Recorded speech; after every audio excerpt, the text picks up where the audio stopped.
ইতালির মিলান শহরে এক ব্যতিক্রমধর্মী প্রদর্শনীতে উন্মোচিত হলো চকলেটের তৈরি 55 মিটার দীর্ঘ এক আস্ত ট্রেন, যা এখন বিশ্বের দীর্ঘতম চকলেট ভাস্কর্য হিসেবে স্বীকৃত।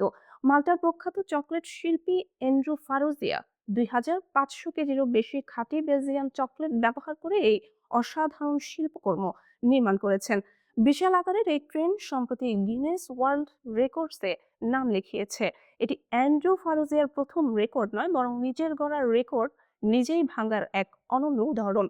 2012 সালে ব্রাসেলসে তিনি 34.05 মিটার দীর্ঘ চকলেটের ট্রেন তৈরি করে বিশ্ব রেকর্ড করেছিলেন। এরপর 2014 সালে বিশ্বের সর্বোচ্চ ভবন বুর্জ খলিফা এর আদলে 13.52 মিটার উঁচু চকলেট ভাস্কর্য নির্মাণ করে আলোড়ন তুলেছিলেন।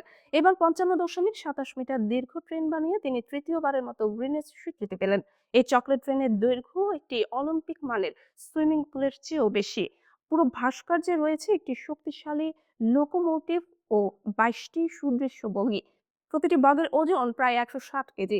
নান্দনিকতা ও খাদ্য সংস্কৃতির জন্য বিখ্যাত ইতালির মিলান শহরে জমকালো আয়োজনে এটি প্রদর্শিত হয়, যেখানে দর্শনার্থীরা বিস্ময়ে অভিভূত হন। অ্যান্ড্রু ফারুজিয়া মাল্টার ইনস্টিটিউট অফ ট্যুরিজম স্টাডিজের একজন জ্যেষ্ঠ প্রভাষক এবং প্রায় 3 দশক ধরে রন্ধন শিল্প ও চকলেট নির্মাণ শৈলী শিক্ষা দিচ্ছেন।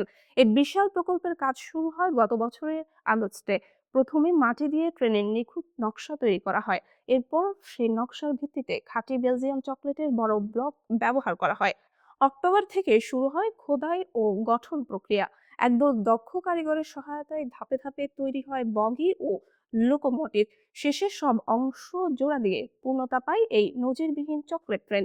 শিল্প, কারিগরি দক্ষতা ও খাদ্য সৃজনশীলতার সমন্বয়ে নির্মিত এই ভাস্কর্য আবারও প্রমাণ করলো চকলেট কেবল স্বাদের উপাদান নয়, এটি হতে পারে বিশ্ব রেকর্ড গড়া শিল্প মাধ্যমও।